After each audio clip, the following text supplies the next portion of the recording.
The cab pulled up to the iron gates of Thornfield Estate, and Elena Novak's stomach tightened. Rain tapped against the windows as she stared at the sprawling mansion beyond. This would be her home now, or more accurately, the place where she would work and sleep. The difference mattered. "That'll be $20, miss," the driver said, glancing at her through the rear-view mirror. Elena nodded and counted out the bills carefully. Every dollar mattered now. She stepped out of the cab, pulled her worn suitcase from the trunk, and stood in the light drizzle as the taxi drove away. The gates opened automatically. They were expecting her. The walk up the curved driveway felt longer than it looked. Elena's shoes, practical but not designed for gravel, slipped slightly with each step. The mansion grew larger as she approached, its stone exterior dark against the gray sky. 3 stories of wealth and privilege towered above her, windows like judging eyes. A woman in a crisp black uniform opened the massive front door before Elena could knock. "Miss Novak, I presume?" The woman was in her 60s with silver hair pulled back so tightly it seemed to stretch her skin. "I'm Mrs. Reynolds, the head housekeeper." "You're late. I'm sorry," Elena said. "The bus was delayed and then—" Mrs. Reynolds raised a hand. "Explanations won't matter to Mr. Blackwood. Punctuality is expected without exception." She stepped aside. "Come in. Leave your shoes by the door." Elena did as instructed and followed Mrs. Reynolds across the entrance hall. The marble floor felt cold through her thin socks. A crystal chandelier hung from the ceiling, catching light even on this gloomy day. The space could have housed her entire former apartment. "Mr. Blackwood is very particular," Mrs. Reynolds continued as they walked. "The East Wing is strictly off-limits to staff unless specifically called there for cleaning. Meals are served promptly, staff breakfast at 5:30, lunch at 11, dinner at 6. You'll be expected to assist with preparation and cleanup in addition to your cleaning duties." They passed through corridors, lined with artwork that Elena recognized from her art history classes. Pieces that belonged in museums, not private homes. Each room they glimpsed was more lavish than the last, making Elena increasingly aware of her shabby clothes and unkempt appearance after the long journey. "Your days off are every second Sunday, from 8 a.m. to 8 p.m. Phone use is limited to your quarters and break periods. Uniform will be provided, 3 sets. You're responsible for keeping them clean and pressed." They turned down a narrower hallway, then descended a staircase to what Elena realized was a lower level. Not quite a basement, but clearly the domain of those who served rather than those who were served. "These are the staff quarters," Mrs. Reynolds said, opening a door to reveal a small but clean room. "Bathroom is shared 2 doors down. You'll find your uniforms in the wardrobe. Change quickly. Mr. Blackwood wants to meet all new staff before they begin work." Elena placed her suitcase on the narrow bed. "How many other staff members are there?" "Cook and kitchen assistant, 2 gardeners, a handyman, a chauffeur, and now 2 maids, including yourself," Mrs. Reynolds answered. "Lisa, the other maid, left suddenly last week. That's why we needed someone on short notice." "Why did she leave?" Elena asked before she could stop herself. Mrs. Reynolds' lips thinned. "That's not your concern. Change now. I'll return in 10 minutes to take you to Mr. Blackwood." Alone in the small room, Elena sank onto the bed and allowed herself 5 seconds of doubt. 5 seconds to consider turning around, leaving this intimidating house and the life it represented. But where would she go? Her savings were nearly gone. The rent on her apartment was 3 months overdue when she finally surrendered the keys. Her friends, mostly fellow musicians, were struggling themselves after the conservatory cuts. Elena opened her suitcase and carefully removed her grandmother's photograph. The old woman smiled from behind glass slightly cracked in one corner. Elena placed it on the small bedside table, the one personal touch she would allow herself in this new, impersonal life. "I'm still playing, Grandma," she whispered. "Just a different kind of survival now." She changed quickly into one of the plain black dresses with white collar and cuffs that hung in the wardrobe.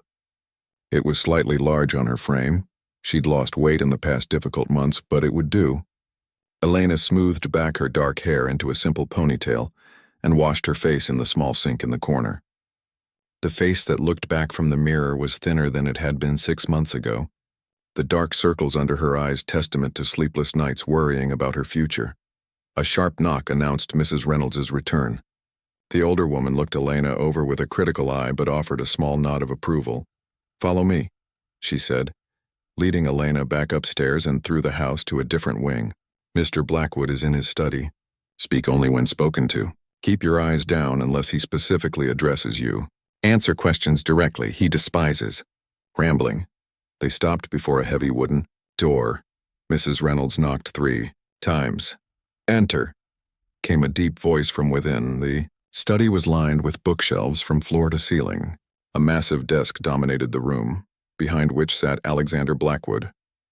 He was younger than Elena had expected, perhaps in his early 40s, with dark hair graying slightly at the temples. His face might have been handsome if not for the cold, assessing look in his eyes as they flicked up from papers on his desk. "The new maid, sir," Mrs. Reynolds announced. "Name?"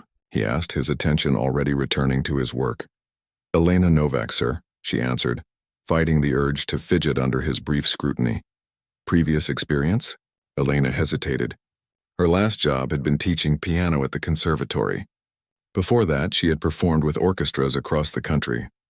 None of that would matter here, might even count against her if they thought she wouldn't stay. "I've worked in hospitality," she said instead. It wasn't entirely a lie. She'd worked as a hotel housekeeper during college. Mr. Blackwood looked up again, his eyes narrowing slightly, as if detecting the half-truth. "Can you follow instructions precisely, Miss Novak?" "Yes, sir." "Are you thorough in your work?" "I am, sir." He studied her for a moment longer, and Elena felt her hands trembling slightly at her sides. This man held her immediate future in his hands. Without this job, she had nowhere to go. "Very well. Mrs. Reynolds will show you your duties. I expect excellence from everyone in my household." He returned to his papers. "That will be all."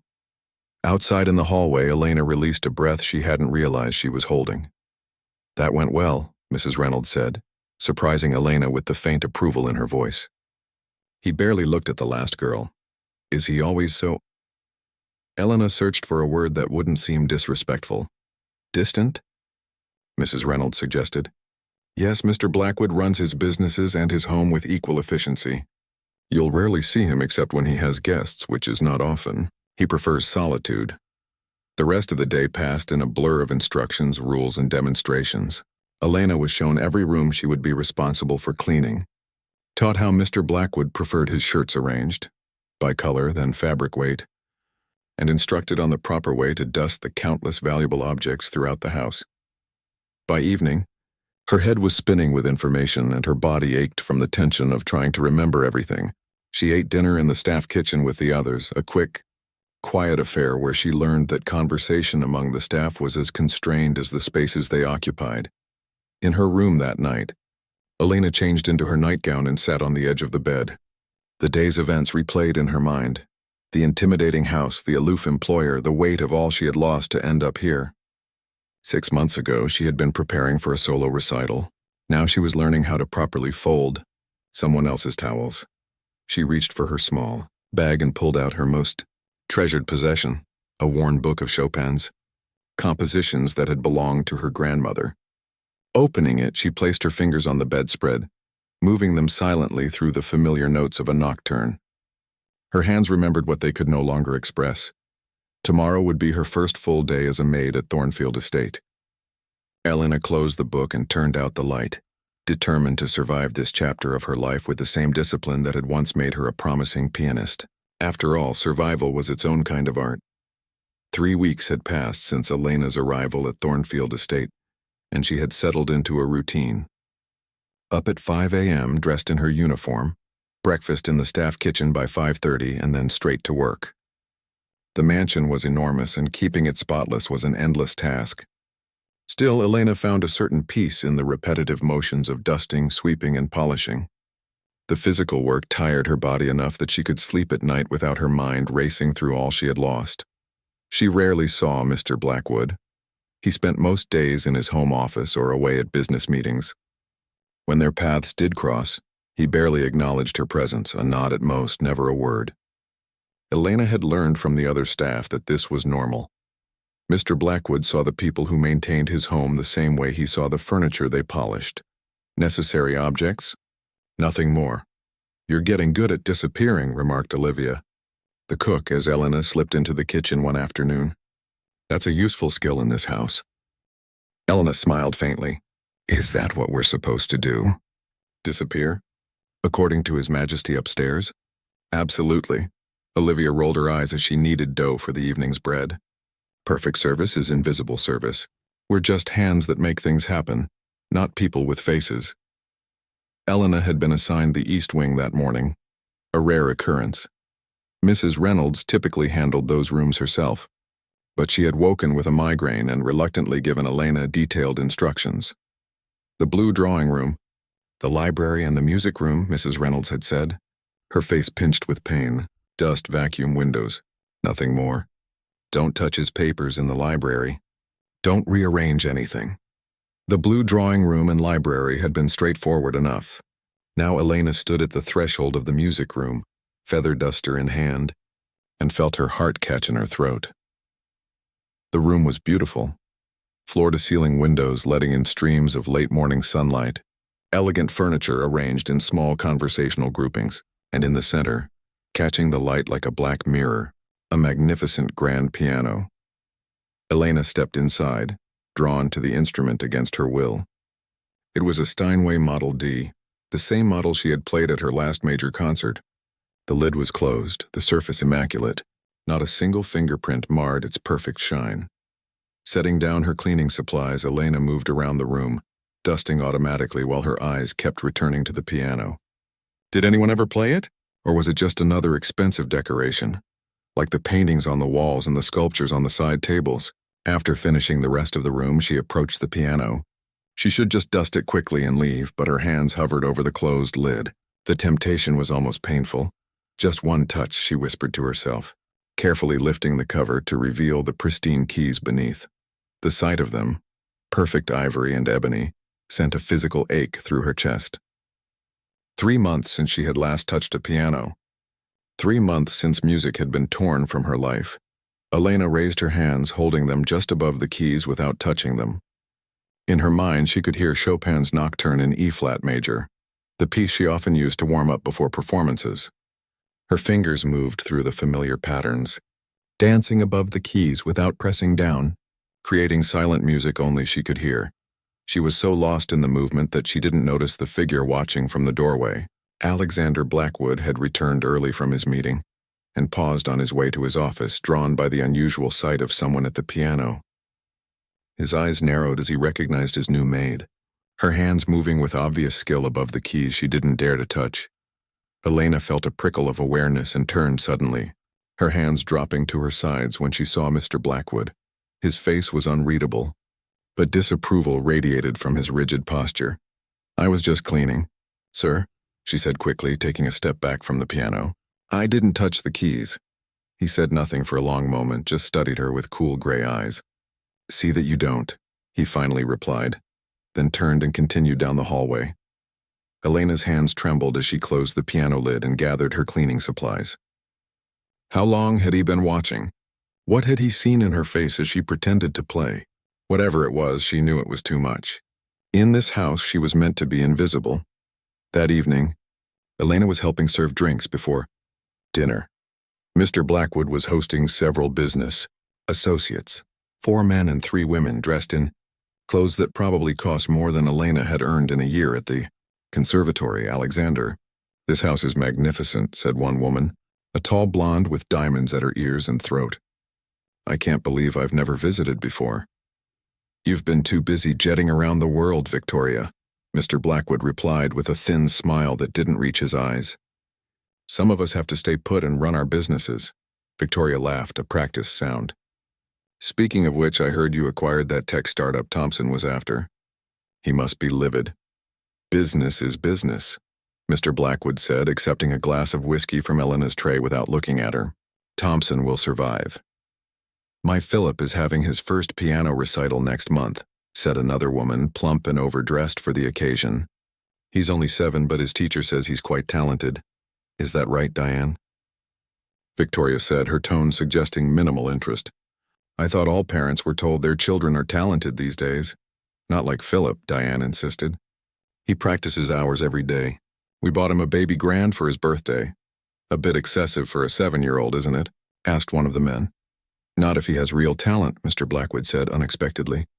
His gaze drifted to where Elena was refilling a glass across the room. True talent is rare.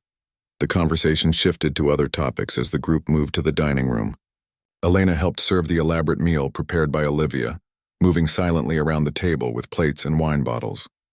She had almost forgotten the morning's incident when Mr. Blackwood suddenly spoke her name. "Elena," he said, interrupting a story one of his guests was telling. The table fell silent, all eyes turning to her in surprise. Staff were generally not addressed directly in front of guests. "Yes, sir," she said, trying to keep her voice steady. "You studied music, didn't you?" Mr. Blackwood asked, swirling the wine in his glass. Elena froze. She had never mentioned her background to anyone in the house. Had he researched her? Had he recognized something in her movements that morning? "I took some lessons, yes, sir," she answered cautiously.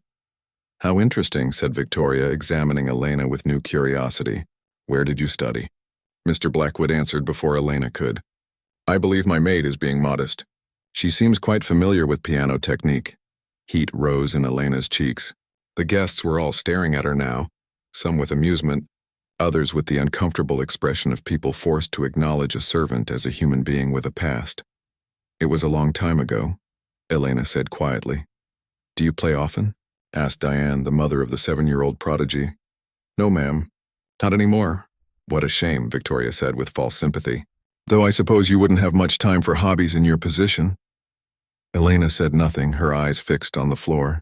She could feel Mr. Blackwood watching her, though she couldn't understand why he had drawn attention to her in this way. Was it some form of punishment for her interest in the piano? Perhaps Elena could give Philip some tips, Diane suggested with a laugh. Mr. Blackwood set down his glass.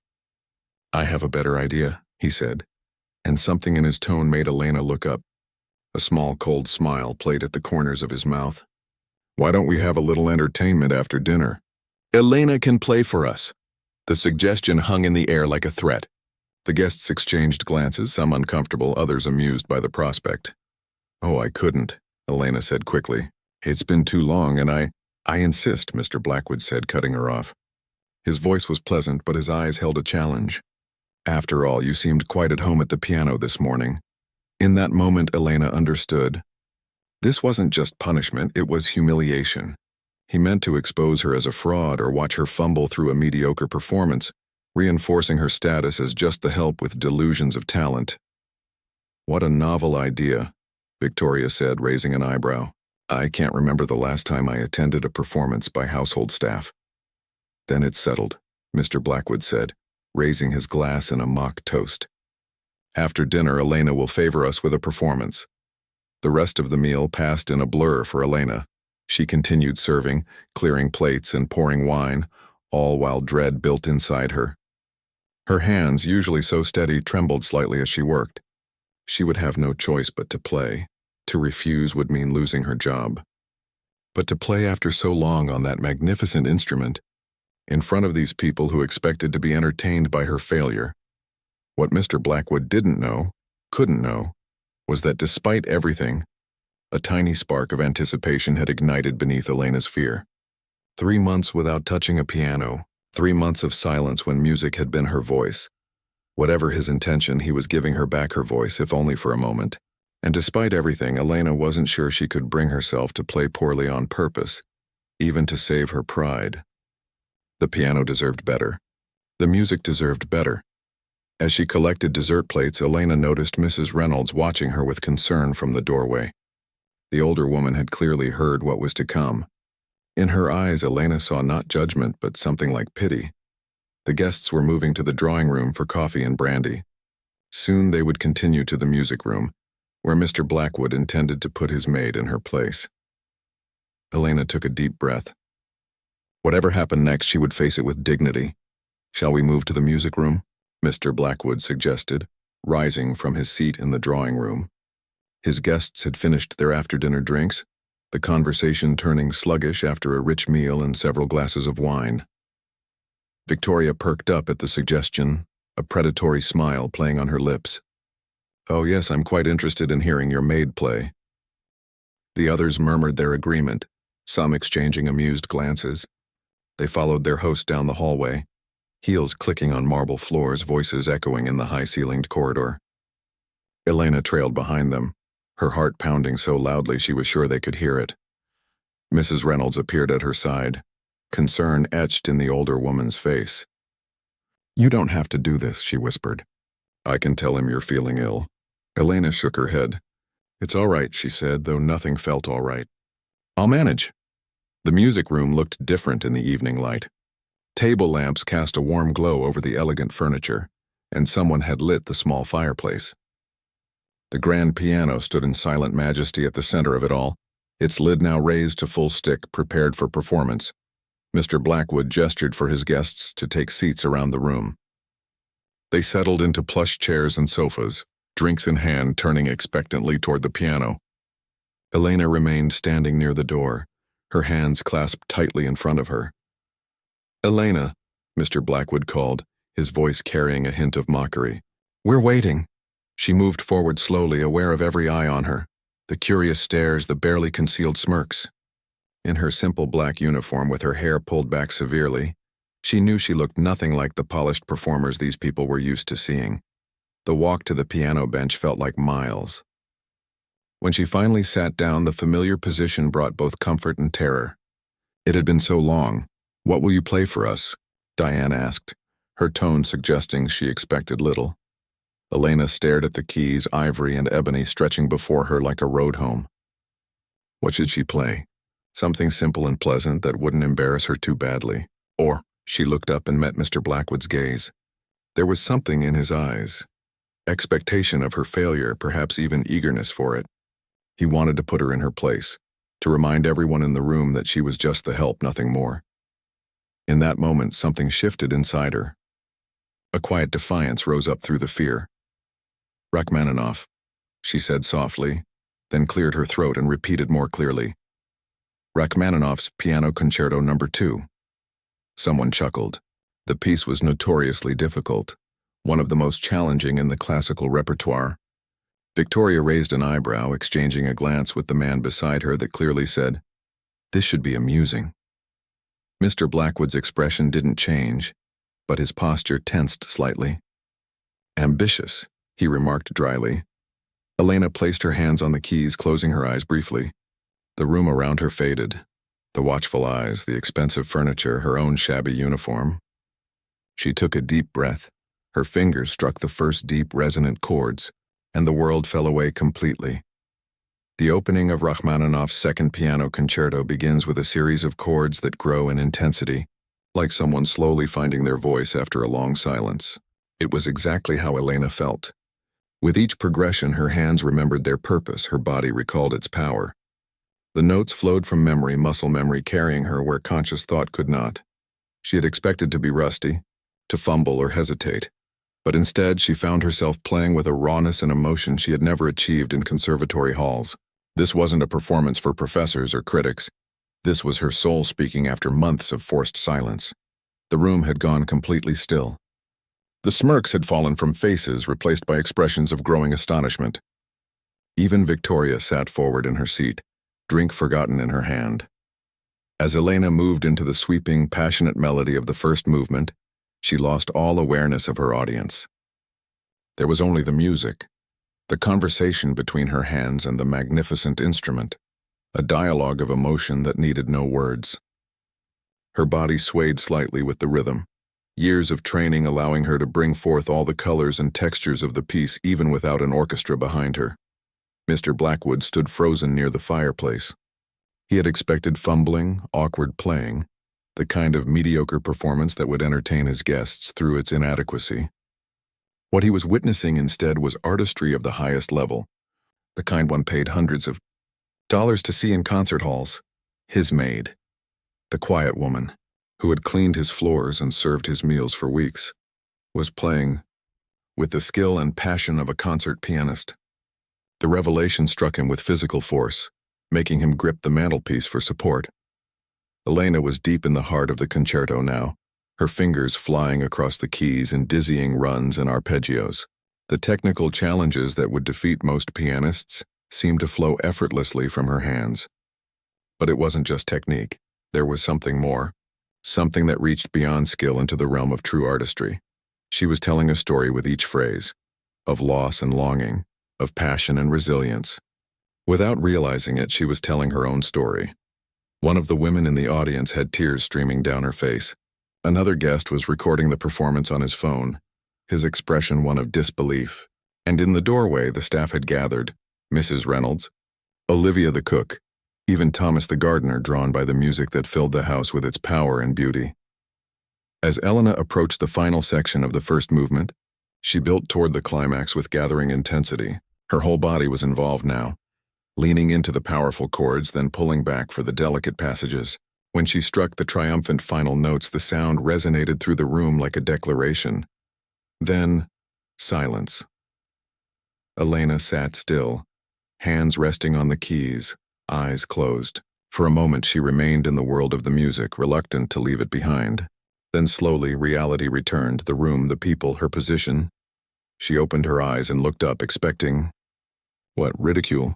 Disbelief? Instead she saw shock on every face. And then from the back of the room someone began to applaud. Others joined in, the applause growing until it filled the room as completely as the music had moments before.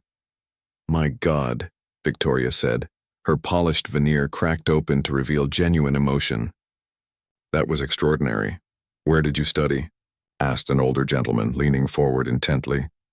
"Vienna? Moscow?" Elena's hands trembled slightly as she folded them in her lap. "Eastman School of Music," she answered quietly. "I graduated 5 years ago."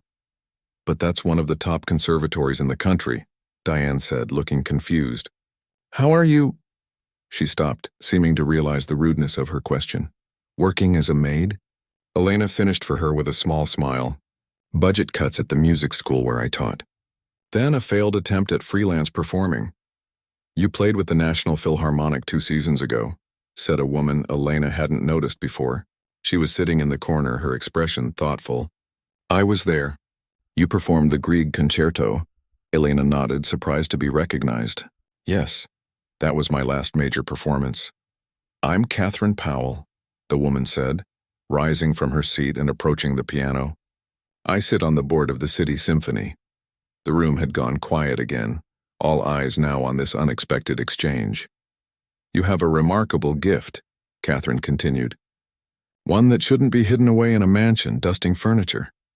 Elena felt tears threatening and blinked them back. "Thank you," she said simply, not trusting herself to say more. Catherine turned to Mr. Blackwood, who still stood by the fireplace, his expression unreadable. "Alexander, you've been holding out on us. Did you know you had a world-class pianist serving your dinner?" Mr. Blackwood's gaze met Elena's across the room. In his eyes she saw confusion, reassessment, and something that might have been shame. "No," he said quietly. "I did not know." The evening had turned into something none of them had expected. What had been planned as a cruel form of entertainment, the humiliation of a presumptuous servant, had instead revealed a truth that could not be ignored or dismissed. Elena rose from the piano bench, suddenly aware of how out of place she looked in her maid's uniform among these wealthy, elegantly dressed people. Yet for the first time since arriving at Thornfield Estate, she stood straight and tall, meeting their gazes directly. The music had reminded her of who she was. Whatever happened next, that knowledge could not be taken from her again. The guests lingered longer than planned that evening, the conversation animated in a way Mr. Blackwood's dinner parties rarely were. Elena had returned to her duties, serving coffee in the drawing room, while the guests discussed her performance with the excitement of people who had witnessed something unexpected and remarkable. She moved among them like a ghost, aware of the curious glances and whispered comments that followed her. Catherine Powell, the symphony board member, had exchanged contact information with Elena before rejoining the group. "Call me tomorrow," she had said firmly. "We should discuss your future."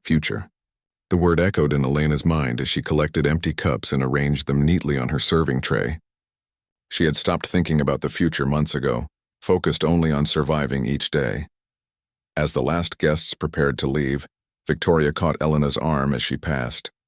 "That was truly extraordinary," she said, her earlier condescension replaced by genuine admiration. "I've attended performances at Carnegie Hall that weren't half as moving." Elena thanked her quietly, still uncomfortable with the attention. This wasn't how things were supposed to work. The staff remained invisible, their lives and talents irrelevant to the world of their employers. Mr. Blackwood stood by the front door, bidding farewell to his guests with mechanical politeness. His eyes flickered toward Elena occasionally, but he made no attempt to speak to her. The rigid set of his shoulders suggested inner turmoil rather than his usual cool control. After the last car had disappeared down the driveway, an uncomfortable silence fell over the house. The other staff had begun the late-night cleanup, but moved cautiously, as if the air itself might shatter with the wrong word or gesture. "Elena." Mr. Blackwood's voice startled her as she gathered glasses from the music room. He stood in the doorway, his face half in shadow. A word. She followed him to his study, her heart beating rapidly. Would he fire her? The thought brought both fear and a strange relief. Perhaps it was time to stop hiding, to stop pretending she was something other than what she was. The study looked different at night, the bookshelves looming in the dim light from the desk lamp. Mr. Blackwood didn't sit behind the desk as usual, but leaned against it, arms crossed over his chest. "You played brilliantly," he said abruptly. Elena blinked, unprepared for a compliment. "Thank you, sir. Why didn't you tell me who you were when I hired you?" The question held no accusation, only genuine curiosity. Elena met his gaze steadily for the first time since she'd come to work in his home. "Would it have mattered?" she asked. "You were looking for a maid, not a pianist." Mr. Blackwood frowned. "You have an extraordinary talent. You shouldn't be cleaning houses." "I needed work," Elena said simply. "The music world is difficult, competitive. When the conservatory cut their staff, dozens of talented musicians were suddenly competing for the same few positions. I tried freelancing, but couldn't make ends meet. Eventually, I ran out of options. So you decided to become a maid." He said it flatly, still trying to reconcile the woman who had played with such passion and skill with the quiet servant who had moved invisibly through his home for weeks. "I decided to survive," Elena corrected him gently. "Music doesn't put food on the table or pay the rent unless you're one of the lucky few." Mr. Blackwood was silent for a moment, studying her with new eyes. "Catherine Powell seemed quite interested in you." "Yes. She mentioned some possibilities with the City Symphony." Elena hesitated. "If that works out, I'll need to give my notice here." "Of course." He straightened, moving toward the window to look out at the dark grounds. "I owe you an apology." The words hung in the air between them. Elena waited, sensing there was more. "I intended to embarrass you tonight," he continued, his back still to her. "It was cruel and petty. I saw you at the piano this morning and I thought—" He trailed off, seeming unable to articulate his thoughts. "You thought I was pretending to be something I wasn't," Elena finished for him. He turned to face her. "Yes, and instead I was the one who was wrong. I made assumptions based on your position here. I never considered who you might be beyond that." The admission clearly cost him. Alexander Blackwood was not a man accustomed to acknowledging his mistakes. "We all make assumptions," Elena said, surprising herself with her generosity toward a man who had tried to humiliate her hours earlier. "You couldn't have known." "No, but I could have asked," he replied, "instead of trying to put you in what I thought was your place." An uncomfortable silence stretched between them, both aware of how their relationship had fundamentally changed in the space of a single evening. "You should speak with Catherine," Mr. Blackwood said finally. "She has connections throughout the music world. If anyone can help restart your career, it's her." Elena nodded. "I will. Thank you." She turned to leave, but his voice stopped her at the door. "Would you—" He hesitated, then continued with uncharacteristic uncertainty. "Would you play again sometime? Not as a performance for guests, just to play." The request surprised her. "If you wish, sir." "Alexander," he said. "Under the circumstances, I think you can call me Alexander." Elena left his study with her thoughts in turmoil. The evening had upended everything. Her carefully constructed survival plan, her anonymity, her understanding of her employer. She had no idea what tomorrow would bring. Back in her small room, she sat on the edge of the bed and let the events of the evening wash over her. Her fingers still tingled from the memory of the piano keys, her body humming with the after effects of music after so long without it. Playing again had been like taking a full breath after months of shallow breathing. A soft knock at her door revealed Mrs. Reynolds, still in her uniform despite the late hour. "I wanted to check on you," the older woman said, hovering in the doorway. "That was quite an evening." Elena smiled tiredly. "It certainly was. I heard you play." Mrs. Reynolds entered the room, closing the door behind her. I've worked in fine houses for 40 years, heard many pianists at many elegant parties. None of them played like you did tonight. Thank you, Elena said, touched by the simple sincerity in the housekeeper's voice. Mrs. Reynolds sat beside her on the bed. What will you do now? I don't know, Elena admitted. Catherine Powell wants to meet tomorrow. She mentioned something about an opening with the City Symphony. That's wonderful, Mrs. Reynolds said, though her expression held a trace of sadness. We'll miss you here, but you don't belong in service. I'm not sure where I belong anymore, Elena confessed. The music world rejected me once already. There's no guarantee things will be different this time. Things are already different, Mrs. Reynolds pointed out. You have Catherine Powell in your corner now. And Mr. Blackwood? Elena looked up in surprise. Mr. Blackwood? I can't imagine he cares what happens to me. You didn't see his face while you were playing, Mrs. Reynolds said quietly. I've worked for him for 10 years, and I've never seen him look at anyone the way he looked at you tonight. The comment hung in the air, neither woman willing to explore its implications further. Get some sleep, Mrs. Reynolds said, rising. Tomorrow will bring what it brings. Alone again, Elena changed into her nightgown and slipped under the covers. Sleep seemed impossible with her mind racing through the possibilities that had suddenly opened before her. After months of narrowing horizons and diminishing hopes, the world had unexpectedly expanded again. She thought of Mr. Blackwood, Alexander, and their strange conversation in his study. The man who had tried to humiliate her had instead been humbled himself. There had been a vulnerability in his apology that she would never have expected from the cool, distant employer she had known until today. The grand piano in the music room called to her even from this distance. Now that she had played again, the hunger for music had reawakened fully. Whether with the City Symphony or somewhere else, she knew she could no longer deny that essential part of herself. Elena drifted toward sleep with Rachmaninoff still playing in her mind, her fingers twitching slightly under the covers as they traced the familiar patterns. Whatever happened next, she had found her voice again when she needed it most. No one could take that away from her now. 6 months had passed since the night Elena played Rachmaninoff in the music room of Thornfield Estate. The morning after that performance had brought changes she could never have imagined. Catherine Powell had been true to her word, arranging an audition with the City Symphony within days. Elena had played brilliantly, her long-suppressed talent flowing more freely than ever before. The symphony's artistic director had offered her a position as a featured soloist for their upcoming season, along with teaching opportunities at the prestigious Academy of Music. Now, on a crisp autumn evening, Elena stood backstage at the City Concert Hall, smoothing the fabric of her elegant black gown. Tonight marked her official return to the world of professional music, her first major performance since the National Philharmonic 2 years earlier. The journey back had not been easy, filled with intensive practice sessions to rebuild her technique and confidence. But with each passing day, she had felt more like herself again. 5 minutes. Ms. Novak? The stage manager said, poking his head through the door of her dressing room. Elena nodded, taking a deep breath to calm the butterflies in her stomach. Opening night nerves were familiar companions, old friends she had missed during her time away from performing. She glanced at the program on her dressing table, Rachmaninoff's Piano Concerto No. 2, the piece that had changed everything. A gentle knock at the door drew her attention. She opened it to find Alexander Blackwood standing in the hallway, looking almost as nervous as she felt. He wore an impeccably tailored tuxedo, his dark hair neatly combed, a stark contrast to the casual elegance he typically displayed at home. I wanted to wish you luck, he said, holding out a small bouquet of white roses. Elena accepted the flowers with a smile. Thank you. I didn't know if you'd come. I wouldn't miss it. He hesitated, then added, the house isn't the same without you. Their relationship had evolved in unexpected ways over the past months.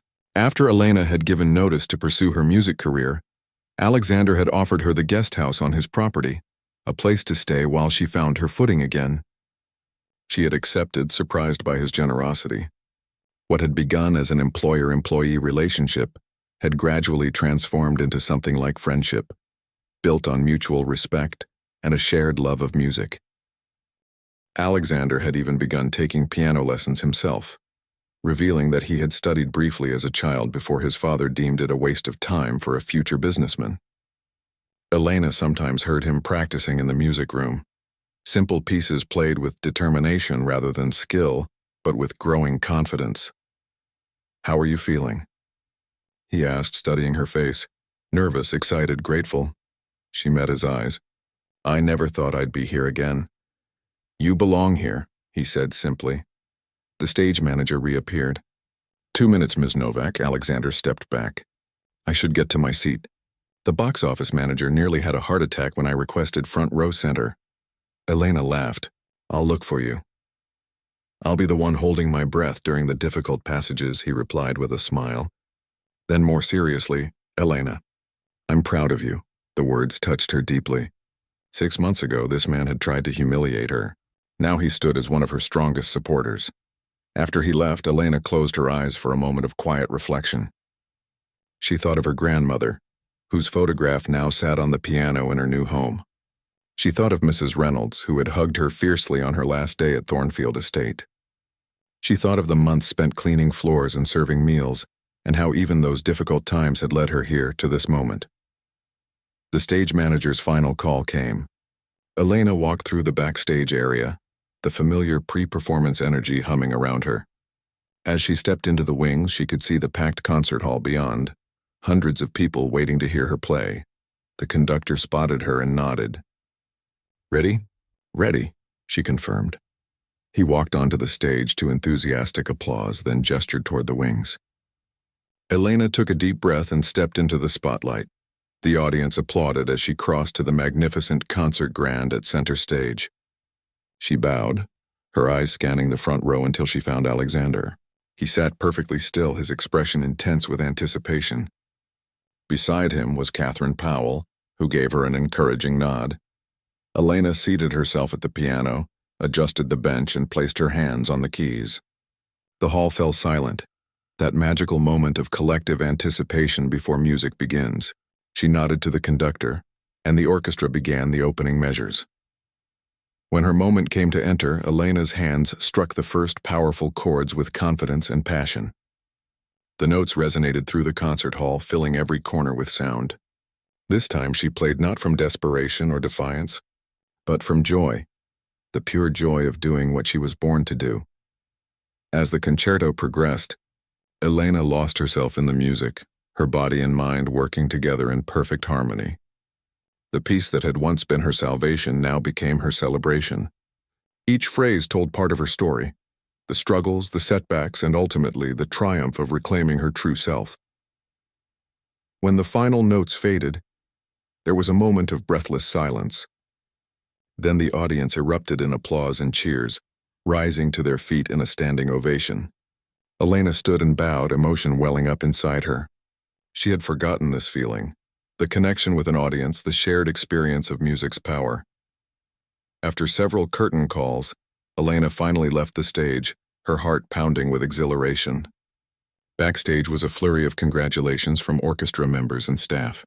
Catherine found her first, embracing her warmly. "Magnificent," she said. "Even better than rehearsal. The critics will be raving." More well-wishers surrounded her, offering praise and congratulations. Elena accepted it all gratefully, still riding the high of the performance. But her eyes kept searching the crowd for one person in particular. She found Alexander waiting quietly at the edge of the backstage area, holding her wrap. When their eyes met, he smiled, not the cool, controlled smile she had first known, but something warm and genuine.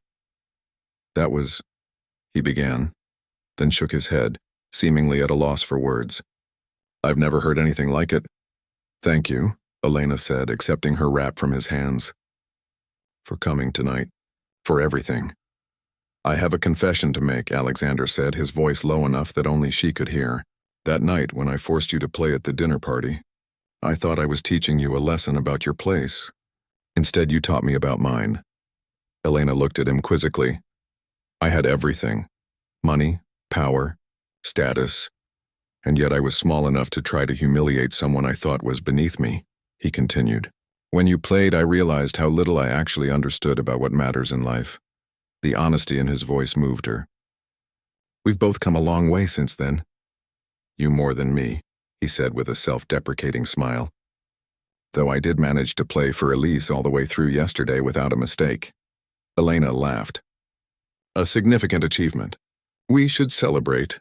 I was hoping you might say that. Alexander offered his arm. A small group is gathering at the Grand for a late supper. Catherine's arranged everything. The guest of honor is expected. I could eat, Elena admitted. Performing works up an appetite. As they walked together through the backstage area toward the exit, Elena reflected on the strange path that had brought her here. From the heights of musical success to the depths of cleaning houses and now back again, but different this time, stronger and more certain of who she was. What are you thinking about? Alexander asked, noticing her thoughtful expression. 6 months ago, I was dusting your bookshelves and polishing silver, she replied. And now you're exactly where you should be, he finished.